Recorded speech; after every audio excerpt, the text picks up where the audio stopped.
बिस्मिल्लाहिर्रहमानिर्रहीम। मैं अपना program weekend affair with Imran Zakir में अपने तमाम नाज़रीन को मेरा सलाम। आज का प्रोग्राम हमारा जो है वो होगा, आपने सुना होगा कि इस वक्त पूरे पाकिस्तान में आईएमएफ का चर्चे हो रहे हैं। पूरा पाकिस्तान आईएमएफ आईएमएफ आईएमएफ चीख रहा है। अच्छा, अब ये जो बैरूनी कर्जा जात होते हैं, चाहे वो आईएमएफ के हों, चाहे एशियन डेवलपमेंट बैंक के हों, चाहे वर्ल्ड बैंक के हों, इन पर हमारी इंडस्ट्रियलाइजेशन और हमारी माशी सूरत हाल पर क्या इसके नेगेटिव इम्पैक्ट्स और क्या असरात होते हैं, तो आज हम उस पर बात करेंगे। अच्छा, ये जो कर्जाजात हम लेते हैं, ये मुल्क की इकोनॉमिक डेवलपमेंट के लिए लेते हैं, अपने इदारों को बेहतर बनाने के लिए लेती है, तालीम, सेहत, इन पर लेते हैं। तो आप ज़रा ये दो वीडियोज़ मेरी आप देखें कि एक वीडियो तो मेरी आपको अंदाज़ा होगा कि वो वीडियो तालीम के ऊपर है कि कराची सेंट्रल का एक स्कूल है कि जहाँ पर बच्चे जो है वो दरी पर बैठ के तालीम हासिल कर रहे हैं, वो आप देखें। दूसरी मेरी वीडियो जो है वो साबिक वज़ीर सेहत की है कि जो उन्होंने WHO से ग्रांट ली। तो ये मैं आपको बताना चाहूँ कि जो कर्जा जाते हैं वो तो अपनी जगह पर हैं, लेकिन इसके अलावा जो पाकिस्तान पर ग्रांट्स मिल रही होती हैं, चाहे एजुकेशन के लिए हो, चाहे हेल्थ के लिए हो, वो भी मिलियंस एंड बिलियंस में होती है, उनका भी कुछ पता नहीं होता। अगर यही ग्रांट्स और यही कर्जा जात सही तौर पर, शफाफ तौर पर मुल्क पर लगाए जाएँ, आवाम पर लगाए जाएँ, तो शायद इस मुल्क की जो सड़कें हैं वो शीशे की हों और चमकें। तो अब मैं आपको अपने गेस्ट का तारुफ कराता चलूँ कि जो हमारे पहले गेस्ट हैं वो आसिफ इनाम साहब, जो all Pakistan textile mill association के चेयरमैन हैं और बड़े अरसे से जो हैं वो चैलेंजेस का वो अपने अपने अपने बिज़नेस के लिए भी चैलेंजेस का सामना करें और दूसरों के बिजनेस का भी चैलेंजेस का सामना करें, क्योंकि वो एक एसोसिएशन के चेयरमैन है और जहाद, मैं तो कहूँगा जहाद कर रहे हैं, क्योंकि इस वक्त हुकूमती पॉलिसियों से लड़ना, इदारों से लड़ना, ये भी एक जहाद है। तो ये माशाल्लाह से जहाद कर रहे हैं। दूसरे हमारे जो गेस्ट हैं ज़ीशान साहब हैं, वो एक बहुत बड़े लेदर गारमेंट्स के एक्सपोर्टर्स हैं। तो ये भी एक्सपोर्ट के बारे में बताएंगे, एक्सपोर्ट में क्या चैलेंजेस है, किस तरीके से इंडस्ट्रीज़ तबाह हो रही हैं, क्या सूरत हाल इस वक्त मौजूद है हमारी इंडस्ट्रीज़ की हैं। तो मैं आसिफ इनाम साहब से शुरू करता हूं कि आसिफ इनाम साहब ज़रा आप बताएं कि जो बैरूनी कर्जा जाते हैं, इससे हमारी जो सनत और तिजारत है किस तरह और कितनी ज़्यादा मुतासर हुई है। बिस्मिल्लाहिर्रहमानिर्रहीम। इससे देखिए, पहली बात तो मैं आपको बताऊं कि 100-150 बिलियन मुल्क के लिए कुछ भी नहीं होता। अगर आप बाहर कंपनियां उठाएं ना, तो कंपनियों के ऊपर 600 बिलियन डॉलर के लोन होते हैं। बात यह है आपकी डायरेक्शन क्या है, क्या आप सस्टेनेबल डेट और अनसस्टेनेबल डेट का मसला आ जाता है ना, कि आप ये पे कर सकते हैं, इसका इंटरेस्ट सर्व कर सकते हैं, वो आपका डिटर्मिन होता है आपकी एक्सपोर्ट से और उससे। मैं आपको सिर्फ एक मुआवजा बताता हूँ कि मार्च 2021 में हमारी एक्सपोर्ट 3 बिलियन डॉलर थी मार्च की। अच्छा, अब टेक्सटाइल की जी नहीं, टोटल पाकिस्तान की 3 बिलियन तो टेक्सटाइल कुछ भी नहीं है, ठीक है ना। 3 बिलियन डॉलर महीने की मार्च की थी। मार्च 23 में हमने जश्न मनाया अभी कि हमारी एक्सपोर्ट वापस बढ़ के 2.5 बिलियन हो गई। तो 500 मिलियन इंटू 24 महीने, आपका तकरीबन 12 बिलियन डॉलर लगभग एक्सपोर्ट का नुकसान हो गया। सही है। इसके बाद जो है वो आपकी रेमिटेंसेस जो है वो 3 बिलियन से नीचे नहीं आ रही थी, बिल्कुल सही चल रहा था। वो आपकी रेमिटेंसेस 2 तक भी गई। अगर आप एवरेज देखें तो 12 बिलियन हमने एक्सपोर्ट का नुकसान किया, 12 बिलियन डॉलर हमने तकरीबन रेमिटेंस का 2 साल में नुकसान किया। और रशिया से तिजारत ना करके, जब वो आधे भाव पे तेल भेज रहा था, अगर हम कहते हैं कि जी हमारी रिफाइनरी में नहीं है, तो हम 1 लाख बैरल तेल भी, डीजल इंपोर्ट करते थे, वो सबसे ज़्यादा डिस्काउंट पे था। वो 10-1 बिलियन डॉलर हमारा नुकसान है। तो 30 बिलियन डॉलर लेके हमने इधर उधर से कर्जे लेके उसको इकोनॉमिक फतह करार दी। IMF वगैरह जो कर्ज, अच्छा दूसरे कर्जों के सिलसिले में ये एक कर्जे तो वो हैं जो सामने नज़र आ रहे हैं, एक कर्जे हैं जो हमने क्लोजेट में रखे हुए हैं, जो रोज़ बाहर निकलते हैं। जैसे IPP का कॉन्ट्रैक्ट, जब आप उसको सॉवरेन गारंटी दे देते हैं तो वो आपकी लायबिलिटी बन जाती है। आपने एक कॉन्ट्रैक्ट साइन किया कि जी मैं 18 सेंट की हवा से चलने वाली बिजली लूँगा और 25 साल तक लूँगा, और उसे सॉवरेन गारंटी दे दी, तो आपकी बिलियंस ऑफ डॉलर की लायबिलिटी खड़ी हो गई, जो आपके हर घंटे मैच्योर होगी। हर घंटा चलेगा, वो चले ना चले, आपके ऊपर डॉलर लायबिलिटी खड़ी हो गई, जो आप पहने के पाबंद है। मसला ये है कि अब पहले ज़माने में आपने सुना होगा कि जी गए जोंक लगा के इलाज करते जी, थे। इलाज कर अब एक आदमी जिसको आता नहीं, उसने 5 जोकें लगाई, वो आया मरीज़ के जी अब नहीं ठीक हुआ, उसने 20 और लगा दी। उन्होंने कहा नहीं ठीक हुआ, उन्होंने कहा 40 और लगा दो। फिर चंद दिन बाद मरीज़ मरा, तो ये पता नहीं कि डॉक्टर की जोको लगा से मरा है या इससे मरा है। तो ये जो IPPs की इतनी बड़ी लायबिलिटी है, ये मेरे ख्याल में हमारे मुल्क की टोटल लायबिलिटी से शायद ज़्यादा हो चुकी हो, मगर ये मेच्योर होगी 30 ईयर्स में हर साल। तो अब इनका कोई इस्तेमाल नहीं है क्योंकि महंगे बहुत हैं। तो अब आप इसको एवरेज करेंगे, तो जब तक आपके पास कंजम्पशन नहीं होगी तो आप एवरेज कैसे करते हैं? आप खरीद के एवरेज करते रहे। अगर आज आप 10,000 सस्ता भी ले लें तो आपकी एवरेज कम हो जाएगी ना, मगर नंबर ऑफ़ यूनिट्स जो कंज्यूम नहीं होंगे वो बढ़ जाएंगे। तो देयर इज़ नथिंग।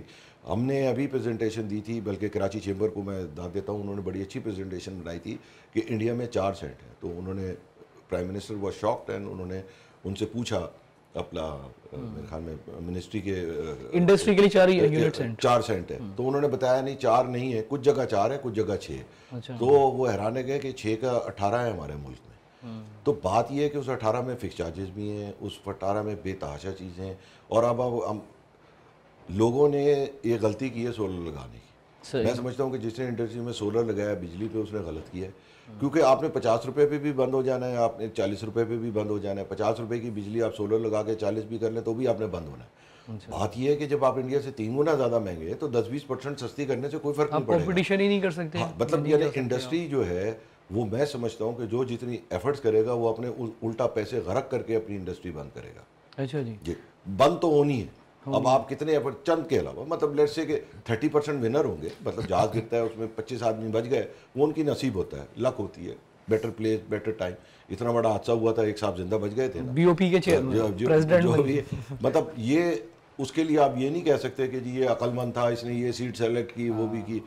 तो अब हम इस पोजीशन में आ गए हैं कि हमारी फंडेड और अनफंडेड लायबिलिटीज़ बेताज है। IMF सिर्फ ये कहता है कि ये आपका टैक्स है, ये आपका खर्चा है, इसको आप कंट्रोल करें।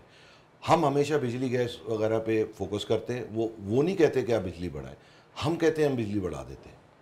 तो हमने भी यही कहा है कि IMF की नेगोशिएशन में हमें भी शामिल रखें। तो वो इंडस्ट्री तबाह होती है, वो तो देखिए एक इंडस्ट्री बंद होने में 2-4 साल लग जाते हैं। तो उनका विजन होता है कि भाई ये ठीक है, 6 महीने तो गुजरे, फिर बाद में देखेंगे। तबाह होती है तो टाइम तो लगेगा ना।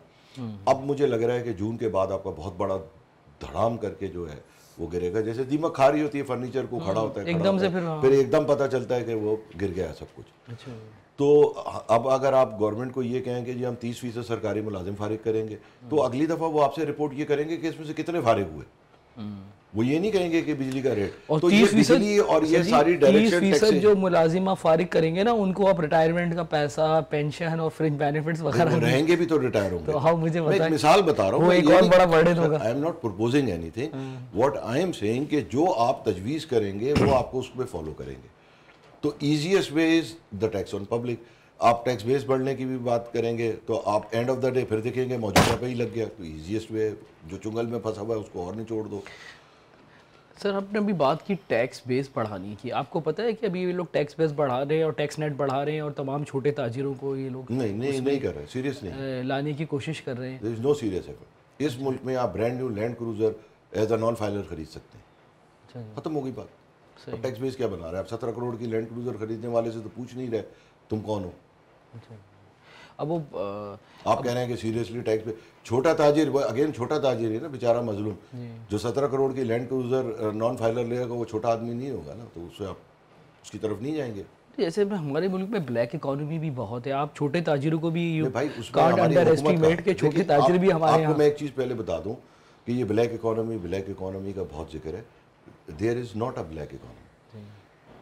इतने बड़ी तादाद, गवर्नमेंट ने एक स्कीम निकाली कि आप जो इंपोर्ट करेंगे, इंपोर्ट पे 5% कटा देंगे तो वो आपका FTR हो जाएगा। ठीक है ना, ये मेरे ख्याल में अभी ख़त्म हुई थी,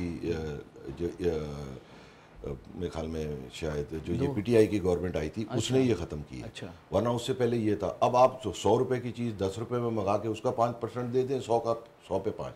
अब वो जो इकोनॉमी में घूम रही है, आप उसको ब्लैक कह रहे हैं, वो एक्चुअली वो ब्लैक नहीं थी। वो गवर्नमेंट की एक ऐसी पॉलिसी थी कि जिसने इंडस्ट्री को मारा और इंपोर्ट को फ़रोग दिया। क्योंकि इंपोर्टर अगर अंडर इनवाइस करके भी ले आए तो 5% उसकी हतमी लाइबिलिटी थी। तो इसने पाकिस्तान के लिए 10-20 साल में डी इंडस्ट्रियलाइजेशन में बहुत बड़ा किरदार अदा किया। इंडस्ट्री से तो आप पूरा टैक्स ले रहे हैं, और जो इंपोर्टर है अगर अंडर इनवाइस करके ले आए तो आप छू भी नहीं सकते। उसने 5% दे दिया पोर्ट पे। One time he is clear from the port, then he is absolved from any liability. और वो 1 पेजर देता था, मेरी इंपोर्ट 1 अरब, मैंने टैक्स दिया 5 करोड़, अब वो 10 की 1 अरब थी, 1 अरब की 1 अरब थी, वो अल्लाह जाने। उसके बाद जो वो इकोनॉमी में घूम रही है, आपको उसको ब्लैक कहने का हक भी नहीं है। अच्छा जी, जो you have legally allowed that system to. तो आप क्या नहीं चाह रहे हैं कि importers playing the smart game? नहीं, इंपोर्टर नहीं, अगेन ये है कि भाई because they were in majority. मुझे ये पता है कि जब उससे पहले जो हुकूमत थी उन्होंने ख़त्म करने की कोशिश की, तो उनके कई वजीर जाके उन्होंने मारपीट करने की कोशिश की चेयरमैन FBR से, और वो वापस लेना पड़ा था गवर्नमेंट को। FTR ख़त्म किया था फिर उसके बाद एब्यूज़ हुआ चेयरमैन एफबीआर के साथ, और वो फिर वापस हो गई। अच्छा जी, क्योंकि लाइसेंस टू किल है ना, मतलब आपका 1 पेजर जा रहा है, मेरी इंपोर्ट 1 अरब, मैंने दिया 5 करोड़, नो क्वेश्चन आस्क्ड। अब नहीं बोल सकते। तो गवर्नमेंट एक तरफ तो बात करती है इंपोर्ट कर्टेल करने की, भाई इंपोर्ट अपनी नहीं, कम ये करनी है। अब नहीं है, अब एफटीआर खत्म हो गई है। Now they are bound to pay, मतलब टैक्स रिटर्न फाइल करने के तो पाबंद है ना, कम से कम क्या लिया क्या बेचा। तो ये बहुत बड़ी चेंज 4-5 साल में आई है, और इसका सही यूज़ नहीं हो सका। तो इस चेंज का लाने का जिम्मेदार कौन है, किसको क्रेडिट जाता है? ये तो देखें, ये इन शब्बर जैदी ने ख़त्म किया। शब्बर जैदी ने ख़त्म किया, तो ये अच्छा उन्होंने लेकिन हाँ, काम ये था। Is one of the main achievement I think so जो उन्होंने की थी। अच्छा अच्छा, अब जो गवर्नमेंट ने बात की है, आप चैलेंजेस जो हैं इस वक्त एक्सपोर्ट को ख़ास तौर से, वो तो आपने एक बता दिया एनर्जी क्राइसिस की वजह से, और इसके अलावा दूसरे चैलेंजेस क्या हैं आपकी खास तौर से टेक्सटाइल की सनत को? कई चैलेंजेस हैं जो आपको हर वक्त फेस करने पड़ते हैं, जिसमें सबसे बड़ा तो आपका एनर्जी है। अब एनर्जी का क्या होता है कि जी आपकी एनर्जी अगर 50 रुपए की है, तो जब आपकी एक्सपोर्ट बहुत गिरने लगती हैं तो आप कोई टैरिफ दे देते हैं, कि जिसको आप कंसेशन टैरिफ कहने लगते हैं। हालांकि वो कंसेशन नहीं होता, वो होता ये है कि जी आपकी जो उसमें से वो कह लें कि गलतियाँ हैं वो उसमें से हटाई जाती हैं। तो चंद दिनों में जब एक्सपोर्ट बढ़ने लगती है तो लोग कहते हैं कि जी ये तो सब्सिडी ले रहे हैं, ये तो ये ले रहे हैं। हालांकि एज ऑफ टुडे जो इंडस्ट्रियल टैरिफ शामिल है उसमें 12 रुपये जो आप लो एंड कंज्यूमर्स को दे रहे हैं उसकी सब्सिडी क्रॉस है, यानी हर आदमी जो इंडस्ट्री में 1 यूनिट चला रहा है वो किसी और के यूनिट के 12 रुपये दे रहा है। अच्छा जी, तो ये क्रॉस सब्सिडी नहीं दे रहे, it was always like that. जब हम टेक्सटाइल के टैरिफ भी लेते थे तो उसमें ये था कि वो सब्सिडी हटा दी जाए, वो गवर्नमेंट बजट से दे ना। तो यही गैस में, यही बिजली में, और अब हो ये रहा है कि जब आपकी इंडस्ट्रियल ग्रोथ ही ज़ीरो हो गई और आपकी दूसरी ग्रोथ जा रही है, सर इंडस्ट्री ग्रोथ तो ज़ीरो होगी कि जब आपका जीडीपी तो फ्लैट है। सर 2 साल पहले आपकी इंडस्ट्रियल ग्रोथ 28% थी, अच्छा ever highest in the history of Pakistan. अच्छा जी, तो इसका क्रेडिट किसको जाता है ये भी बताएं। अब I can't say anything. You can't say anything. बताओ, 8% ग्रोथ थी, और जो लास्ट क्वार्टर गया था मार्च टू जून उसमें -8 थी। तो आपका साल जो 6 कहते हैं ना, साल 6 बंद हुआ, वो साल 6 इस तरह बंद हुआ कि +8 से -8 गई, 16% कॉन्ट्रैक्शन इन इकोनॉमी आई, और देन यू अचीव 6%। अगर ये बताएं कि टेक्सटाइल सेक्टर के अंदर आपकी मशीनरी इंपोर्ट्स पे सम टाइम आप लोगों को बेनिफिट्स गवर्नमेंट की तरफ से दिए जाते हैं, और सिर्फ कोविड में तकरीबन हमारे यहाँ नहीं, वो इंडिया में भी आए थे, वो सारी दुनिया में आए थे। कोविड के बाद जो है वो आपको कंसेशनल फाइनेंस दी, विच वॉस, जिसमें जो मैं समझता हूँ ये गलती थी, वो ये थी कि उसको रिस्ट्रिक्ट किया जाता फॉर अ सर्टन सीलिंग, कि भाई कोई ग्रुप की सीलिंग या कोई वो नहीं की। तो उसमें जो लोग प्रिपेयर्ड थे, और मेरी खुद जैसे गवर्नर स्टेट बैंक से बात हुई, मेरी अपनी स्कीम थी, तो मैंने कहा कि मैं आपकी ये कब तक चलेगी, उन्होंने कहा ये चलेगी। तो जब बंद हुई तो मैंने कहा भाई मैं तो अब फाइनलाइज कर रहा था मशीन, अब बंद हो गई। उन्होंने कहा मुझे क्या पता था इतनी आ जाएगी। तो वो उसमें इंडस्ट्रियलाइजेशन बहुत हुई। तो अब 28% इंडस्ट्रियल ग्रोथ, व्हाट यू से, इट्स नॉट अ जोक। ये अयूब खान साहब के ज़माने में भी नहीं हुई थी। अच्छा जी, तो 2 साल पहले थी। हाँ, मतलब we have ever in the history of Pakistan. और वो जो डेफिसिट है ना, जिसको हम कहते हैं कि जी डेफिसिट हो गया था $20 अरब का, उसमें $4 अरब की मशीनरी थी, $115 का तेल था, $28 का LNG स्पॉट था। तो उस वजूहत से, और बाकी हर चीज़ के भी दाम बन गए थे। गंदम 400 की 700 हो गई थी, हर चीज़ के दाम बढ़ गए थे। तो वो पीरियड था जब वॉर शुरू हुई थी, शुरू हुई यूक्रेन की, उसका भी बहुत बड़ा हाथ है। और अगर वो हम रशिया से तेल वेल ले लेते तो वो हमें उसका इफेक्ट भी नहीं आता। सही 3 बिलियन तो शायद हम ट्रेड करके, India is a good example. हम तो कोई अलाई भी नहीं है, India is a strategic ally. उनको सैटेलाइट्स तक रसाई है उनके, उसके बावजूद उन्होंने रशिया से तेल और तिजारत की। अब मैं ब्रेक की तरफ जाता हूँ, और ब्रेक के बाद फिर ज़ीशान साहब से बात करेंगे कि उनके सेक्टर की इस वक्त सूरत हाल क्या है। तो कुछ देर बाद फिर आपकी खिदमत में हाजिर होता हूँ।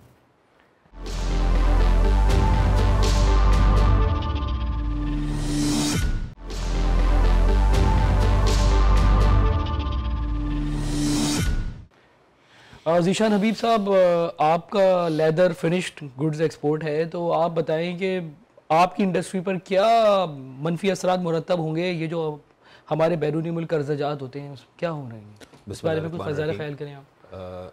ये एक इंतहाई संजीदा टॉपिक है जिस पे हम इंडस्ट्रियलिस्ट सुबह शाम आपस में बात करते रहते हैं। मैं कोशिश पूरी करूंगा कि मैं इसमें इस तरीके से वो अल्फाज यूज़ करूं कि जो हमारे सुनने वाले हैं उनको ये पूरा एक सिस्टम समझ आए कि ये होता कैसे। देखें, जिस तरीके से अभी सर ने कहा कि फॉरेन लोन्स बुरी चीज़ नहीं है अगर आपके अंदर सस्टेनेबिलिटी हो। सही। अगर हम इसको पाकिस्तान के कॉन्टेक्स्ट में बात करते हैं तो हमारे पास सस्टेनेबिलिटी नहीं है। उसका सस्टेनेबिलिटी के अलावा ट्रांसपेरेंसी भी सस्टेनेबिलिटी के अंदर ये तमाम चीज़ें आ जाती हैं। इसकी बहुत आसान मिसाल ये है, मैं अगर सुनने वालों को बिल्कुल एक आसान अल्फाज में बताऊं कि एक आपने $100 लोन लिया बाहर से, उस वक्त आपने जब लिया तो हमारा पाक रुपीज़ जो था वो $100 का $1 था। सही। अगर आप पिछले 70 साल का हमारा पास देखें तो हमारा पाक रुपीज़ जो है वो डॉलर के अगेंस्ट या किसी भी फॉरेन करेंसी के अगेंस्ट कंटिन्यूसली बिल्कुल वीक होता जा रहा है। अमूमन ये लोन 5 साल, 10 साल, 3 साल इस तरीके के इस पे होते हैं। 150% का एक एवरेज रेशो है जिससे हमारा पैसा डिवैल्यू होता है। अच्छा। अब गवर्नमेंट के पास कमाने का एक ही खर्चा है और वो एक ही तरीका है, वो है कि जो वो हमारे टैक्सेस से लेते हैं और वो सारा पाक रुपीस में गेन किया जाता है। अब वो डायरेक्ट टैक्सेस भी हैं, इनडायरेक्ट टैक्सेस भी हैं, सब मिला के। अब एक चीज़ आपने आज के दिन में $100 लिया $100 का, जिसमें $1 $100 का, तो आपने 3 साल बाद वापस करना है तो वही $100 वापस करना है। लेकिन मसला ये है कि वो हो गया $1 $250 का, तो गवर्नमेंट पे प्रेशर आता है। अब उस प्रेशर को वो कहाँ से पूरा करे? सही। वो लोगों पे टैक्सेस और लगाता है, डायरेक्ट और इनडायरेक्ट। ये इसका एक एस्पेक्ट है। जो सस्टेनेबिलिटी की बात की, उसके अंदर दूसरा बहुत मेजर पॉइंट आता है कि आप किन टर्म्स एंड कंडीशन पे वो लोन ले रहे हैं, किस परसेंटेज पे वो लोन ले रहे हैं, आपको उसका इंटरेस्ट कितना देना है। 31.4 बिलियन टोटल इस वक्त लोन हो चुका है। अब आप जितने पता नहीं मुझे ये वर्ड यूज करना चाहिए कि नहीं, जितने वनरेबल होंगे लोन देने वाला उतना ही आपसे एडवांटेज लेगा। ये एक कारोबारी चीज है बिल्कुल। एग्जैक्टली। अब अगर हमारी आर नॉट चूजर्स, वो है एक मिसाल। हमारी हिस्ट्री में मुल्क में 6% से लेके 15-18% तक तो मुझे पता है जो लोन दिए गए हैं, हो सकता है इसके अलावा भी हो। अब आपने अगर $100 लोन लिया 3 साल, उसका साल में आप एक 12% रख लेते हैं, $112 वापस करने। अगर 3 साल के टेन्योर पे देखें तो $36 आपने और वापस करने। सही जी। और आपका इस तरफ पैसा डिवैल्यू हो रहा है जी।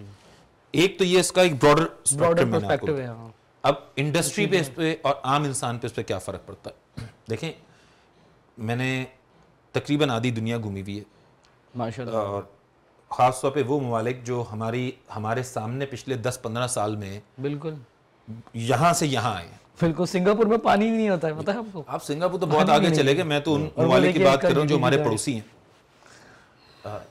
हमेशा बांग्लादेश तो आपका कॉम्पिटिटर होगा टेक्सटाइल में, आप लोग जी, हमसे ऊपर है वो। आप उसकी बांग्लादेश की अगर आप एक्सपोर्ट की फिगर्स देखेंगे तो आप परेशान हो जाएंगे। हर जगह इंडस्ट्री 2 मेजर पिलर्स पे ग्रो करती है। एक है इकोनॉमिक डिसीजंस और दूसरा है लॉ एंड ऑर्डर।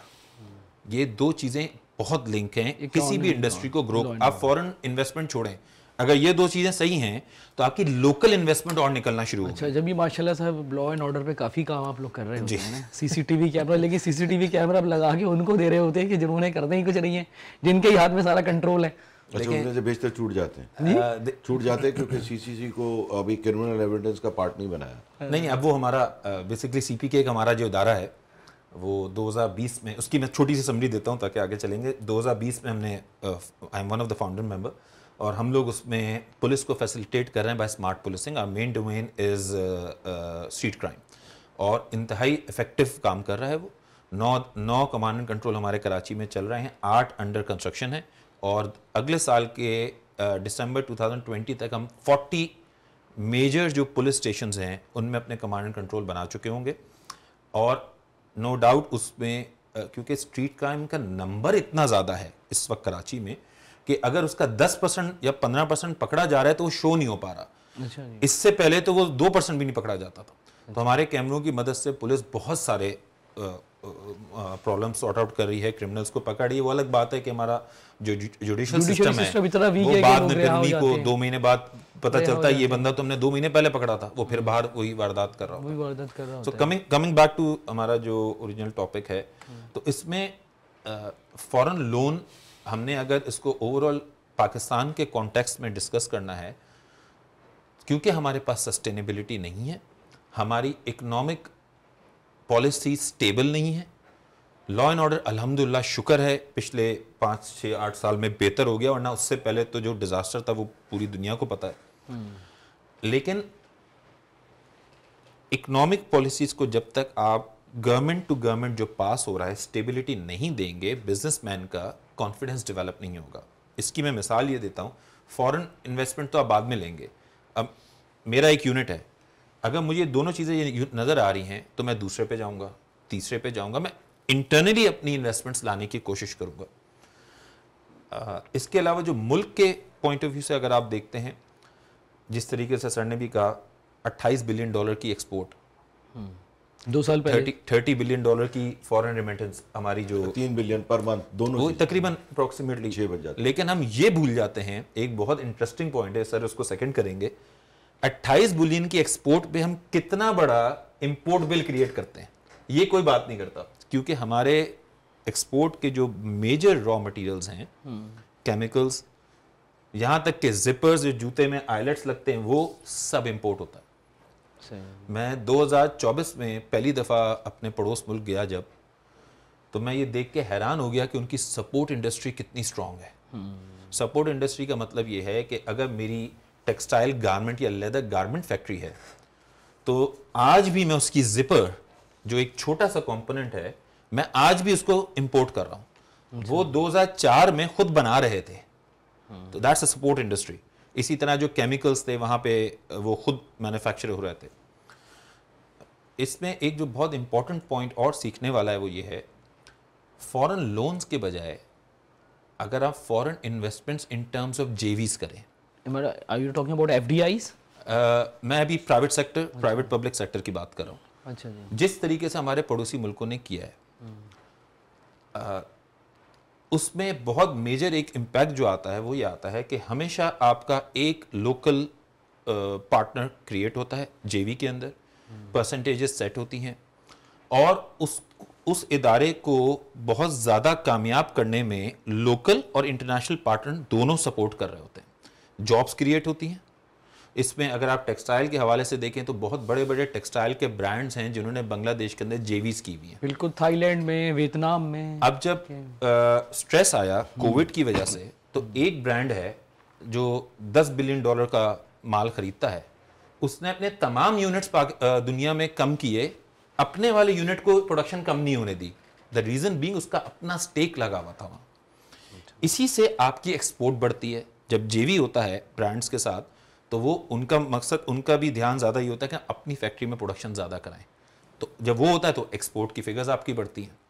हमारा जो ट्रेड डेफिसिट हम हमेशा कहते रहते हैं, इसकी मेजर रीज़न ही ये है कि हमारा एक्सपोर्ट का बिल जो है वो बहुत अपने पीछे एक इंपोर्ट का बिल छोड़ के जाता है। प्लस जो लग्जरी, जिस तरह सर ने भी कहा कि गाड़ियाँ, लग्जरीज, इतनी इनके टैक्सेस आ रहे हैं, सब हमारे स्मगल भी तो होती गाड़ियाँ, आप देखिए ना, क्या बड़े पैमाने पे गाड़ियाँ स्मगल तो हो रही है। और इसके अलावा जो इकोनॉमी में जो अभी बात हो रही थी ना, एक बहुत मेजर फैक्टर था अंडर इन्वॉइसिंग का। अंडर इन्वॉइसिंग इकोनॉमी को डायरेक्ट हिट करता है। इसकी रीज़न ये है कि अंडर इन्वॉइस आप जब भी करेंगे, आपका पैसा कहीं ना कहीं से अनडॉक्यूमेंटेड मुल्क से बाहर जा रहा है। सही। क्योंकि जहां से खरीद रहे हैं उसको तो पूरे पैसे चाहिए ना।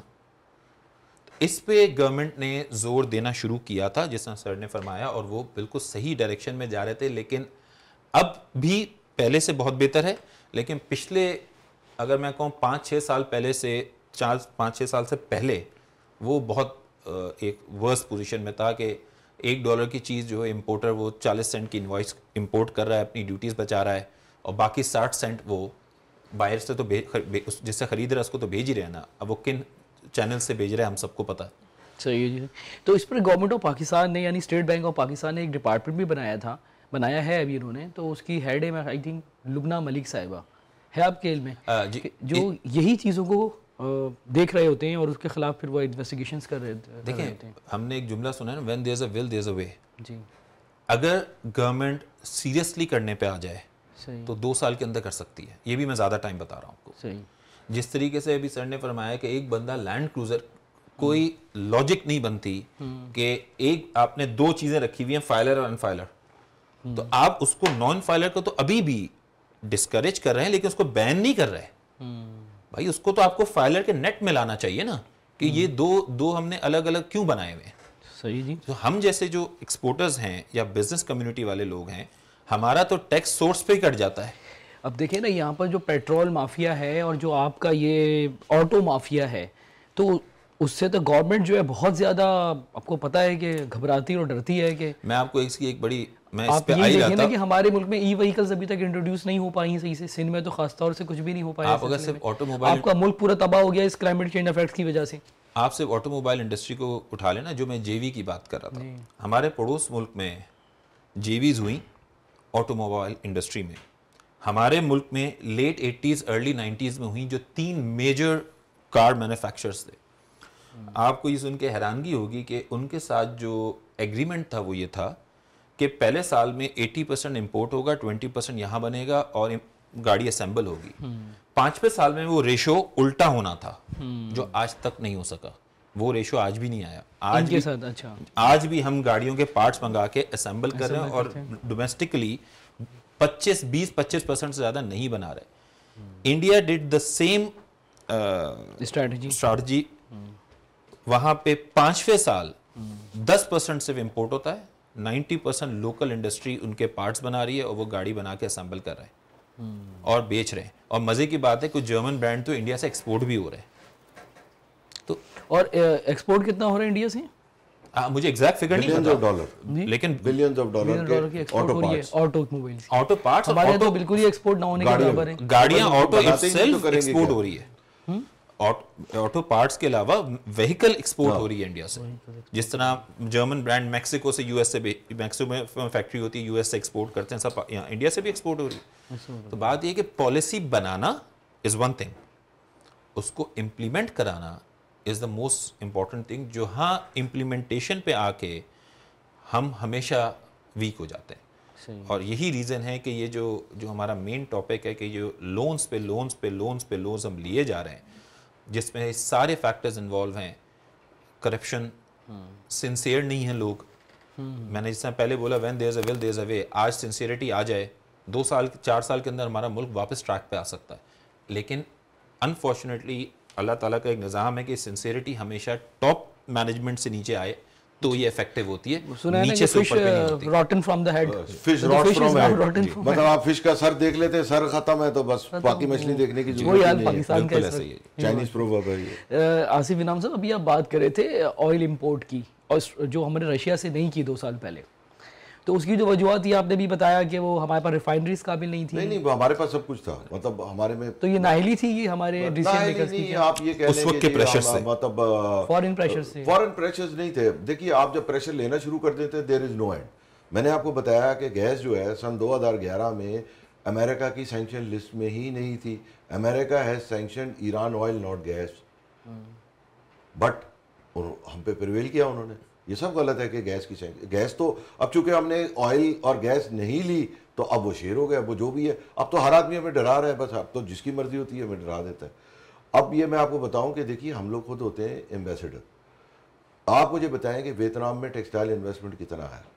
टेक्सटाइल इन्वेस्टमेंट में खाली टर्की ने $20 बिलियन वियतनाम में लगाया, हमारे यहाँ क्यों नहीं लगाया?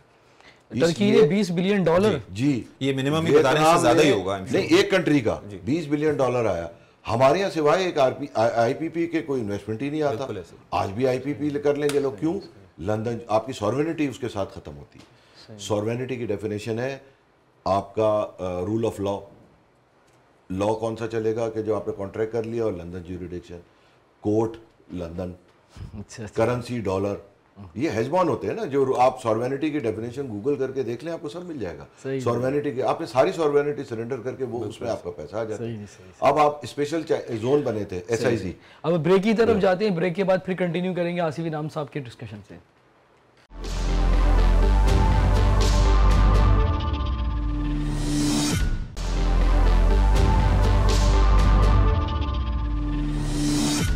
जी सर, इजाजत है आपको, कहें आप।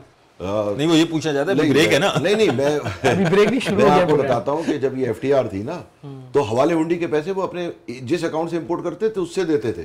तो जब वो पकड़ा गया चेक हवाले हुंडी के पास से, तो वो आए तो उन्होंने कहा भाई हमें तो MSP है, हमने 5% दे दिया भाई उनका हवाले हुंडी के लिए। It took 5 years and Khan sahab has change 18 amendments into the prosecution क्यों नहीं होती थी? आपके यहाँ जाली आप बिल ऑफ एंट्री डाल दें, सज़ा 5,000। भाई आपको पता नहीं है कितना काम किया है उन्होंने। अच्छा, ये आप पकड़ ही आज सकते हैं इस वजह से। क्यों? आज मैंने टीवी पे था भी, बल्कि कल एक हवाला हुंडी वालों को तो अभी भी तो पकड़ रहे हैं ये लोग। यार आप मेरी बात नहीं समझे, वो तो हमेशा रहेंगे। वो तो जब भुट्टो साहब थे ना, जब भी उस जमाने में हवाला हुंडी था, और मुझे याद है 10 रुपए का सरकारी था, 13-13.5 का जाता था, 35% का लिवरेज था। तो उस जमाने में भी होता था। देखिए कहीं वो खत्म नहीं होगा, आपको उसकी नेसेसिटी खत्म। हमारा मुल्क तो ऐसा है, उसमें पैसे आने चाहिए यार। हम डेमोग्राफिक का मंजन बेच रहे हैं सर। कैसे पैसे आएंगे ये बताएं? एफडीआई हमारा बिल्कुल गिरे जा रहा है, टेक्सटाइल में एफडीआई है। सबसे पहले rule of law, and unfortunately 2 साल में रूल ऑफ लॉ की जो रही सही कसर थी वो भी हमने मट्टी कर दी। अब आप मुझे बताएं, SIZ आपने लगाए, आपने कहा जी 8 साल टैक्स छूट होगी। उसके बाद आपने कहा कि जी इस पे टर्नओवर की भी छूट होगी। लोगों ने कहा आप टर्नओवर ले लेंगे, ठीक है। 3 साल हुए, खत्म। भाई चलो ठीक है, खत्म कर दिए, नए के लिए करते, उन्होंने पुरानों के लिए भी कर दी, जाओ कोर्ट। इसका मतलब यह है कि जो शख्स लंदन ज्यूरिडिक्शन के अलावा लगा रहा है इस मुल्क में, उसको लगाना ही नहीं चाहिए, ज़्यादा कोई आएगा नहीं। मैंने ये सवाल पूछा था जब इन्होंने, एक साहब ने कहा टेक्सटाइल को सब्सिडी है ये वो, तो वो बहुत सारे लोग मुझसे हाँ जी बिल्कुल। और ये राइस एक्सपोर्टर्स भी आपके बड़ा खिलाफ हैं, वो कहते हैं सब्सिडी है हमारे पिछले 2 साल सुन पहले। तो लेना, मुझे बड़ा गुस्सा आया। मैंने कहा वो ये वियतनाम में $20 बिलियन इन्वेस्टमेंट आया, आपके यहाँ 2 टका क्यों नहीं आया? आप $2 तो लाओ किसी से इन्वेस्टमेंट। हमारे यहाँ अरस्तु है एक, उन्होंने 25,000 मेगावाट के सिस्टम पे 60,000 खरीद लिया। अच्छा, जब चीफ आए हुए थे 50 आदमियों के साथ, तो मैंने उन्होंने पहले एक को झाड़ दिया कि जी IPP की बात मत करें, मुल्क में इन्वेस्टमेंट नहीं आएगा। मैंने दिल में सोचा IPP होगा तो इन्वेस्टमेंट नहीं आएगा, बात तो एक ही है। खैर मेरा नंबर आया, मुझे उठाना तो था पॉइंट, मैंने कहा ब्लैंक, उन्होंने ना की। तो मैंने उनसे कहा सर ये 25,000 तक तो जब घर को आग लगी हो तो मशकों के दाम नहीं है, ये 25 की जो 60 लग गई तो इसके तो कोई हो कि भाई इसकी तो ज़रूरत ही नहीं थी। और दूसरे जब आप कहते हैं कि जी महंगी इसलिए है कि यहाँ कोई इन्वेस्टर नहीं आ रहा था, तो मैंने कहा आपने एज्यूम कैसे कर दिया कि पागल का बच्चा इस दुनिया की तीसरी महंगी तरीन बिजली को चलाने के लिए फैक्ट्री लगाएगा? वो आपसे बांग्लादेश का रेट अगर 4 है तो आपसे 2 नहीं मांगेगा। यानी एक तरफ आप एज्यूम कर रहे हैं एस्ट्रोनॉमिकल रिटर्न देने के लिए कि इस मुल्क में कोई नहीं आएगा। जैसे आपने कहा कि after June there is a big disaster. हाँ मेरे ख्याल में, मतलब मेरा अपना जो है बजट के बारे में क्या कहेंगे? बजट के हवाले से ये देखो ना, अभी जून तक मैंने क्यों कहा है, जून तक इसलिए कहा है कि अभी लॉलीपॉप है, वज़ीर-ए-आज़म आए, आप दीदा हो गए, उन्होंने देख के कहा 8 सेंट की बिजली 18 सेंट की है, मेरा एक्सपोर्टर कैसे मुकाबला करेगा? अब एक कमेटी बनेगी, 1 तारीख को उन्होंने कहा कमरे में बंद करेंगे, बाहर आएंगे, ये होगा वो होगा। अब ये तमाम मैंने पिछला एक्सपीरियंस है, उन्हें 40 साल का तजर्बा है, मुझे भी 30 साल का तजर्बा है। और अभी और तबाही है, जैसे सोलर है, ये सोलर पे टैक्स, गैस काट दो इंडस्ट्री की, तो बोले पोलाइटली समझाया था two wrong will not make right. अब एक आदमी बेचारा गैस पे 30 रुपए की चल रहा है, अब आप कहें कि जी इसको काट दो, ये 53 रुपए की बिजली उठाएगा, वो 53 नहीं 50 की बन जाएगी। और जिन लोगों, कुछ लोगों को तो फांसी लगना चाहिए था, फांसी लगना चाहिए। इसी में जो IPPs की भाई आप मुझे बताओ 25,000 का वो सिस्टम है, 40,000 टेक और पे ले लिया तो उसको फांसी नहीं लगेगी तो हमें लगेगी? हम तो लगी गए। नहीं हम तो भुगत ही रहे, हम तो 53 रुपए पे हमें भी फांसी लग गई है ना, हमारी इंडस्ट्री फांसी हो गई। 2,500 आदमियों की शक्ल देखता हूँ, आंसू आते हैं कि इनको क्यों निकालूं, क्यों? 25-25 साल से मेरे साथ हैं, अल्लाह ने मुझे भी दिया, उन्हें भी दिया, उनके भी घर बंगले बन गए सबके। ऐसी बात थोड़ी है किसी के गांव में बन गया, ये बन गया, सबने मेहनत करके कमाया, किसी ने हराम का तो नहीं कमाया, गवर्नमेंट को टैक्स भी दिए। सही। उसके बाद हम लोगों का यह असर कर दिया कि जी एक आदमी बैठा हुआ इस्लामाबाद में खरीदे जा रहा है, खरीदे जा रहा है, खरीदे जा रहा है, खरीदे जा रहा है। अभी भी सैनिटरी का 41 पेंडिंग प्रोजेक्ट पूरे करो।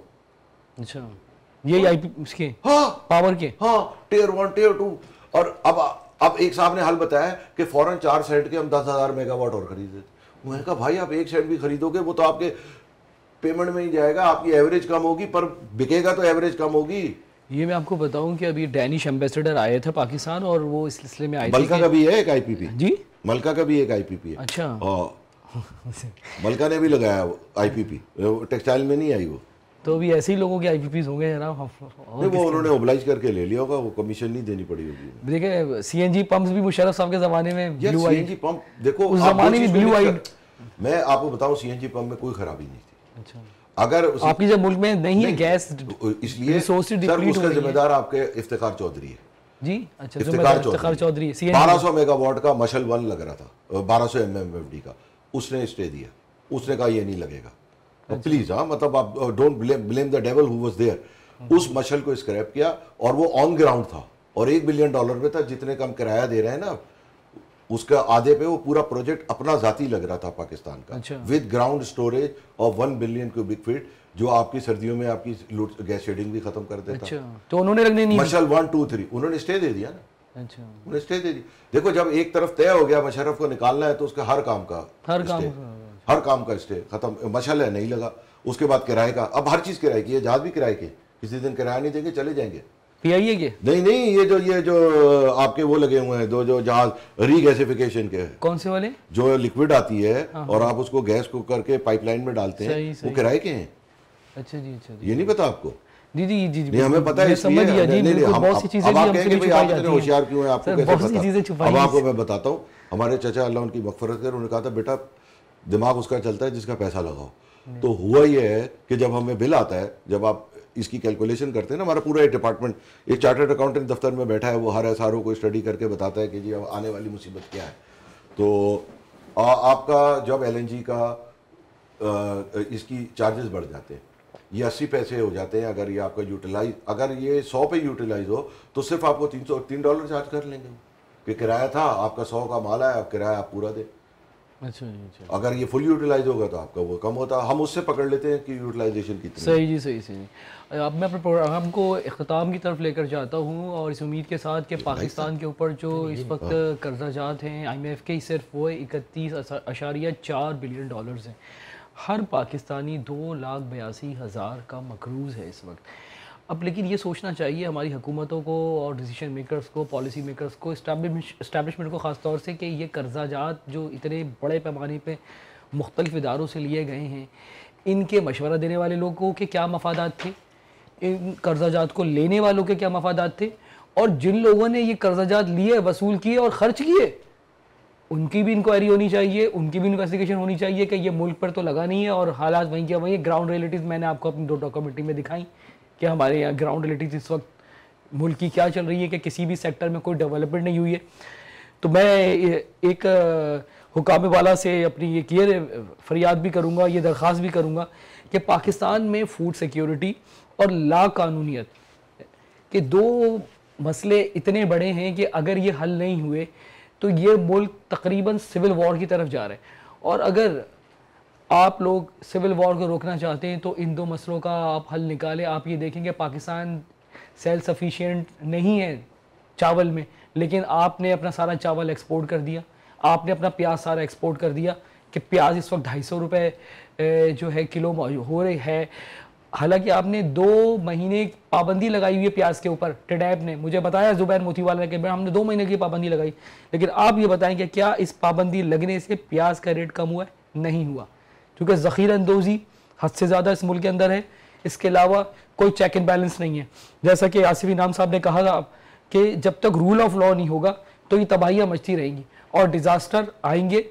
और आने वाला बजट भी कुछ अच्छी इंडिकेशन नहीं दे रहा है हमको कि पाकिस्तान के आने वाले हालात कैसे होंगे, बल्कि हमारे जो माहिरीन हैं और जो एक्सपर्ट बिजनेस मैन हैं, उनका ख्याल ये है कि Pakistan will be in the disaster after the budget. तो मुझे इजाज़त दीजिएगा, इंशाल्लाह ताला अगले प्रोग्राम में फिर आपकी खिदमत में हाजिर होऊंगा, किसी अच्छे इशू पर बात होगी। आपका बहुत शुक्रिया, अल्लाह हाफिज़।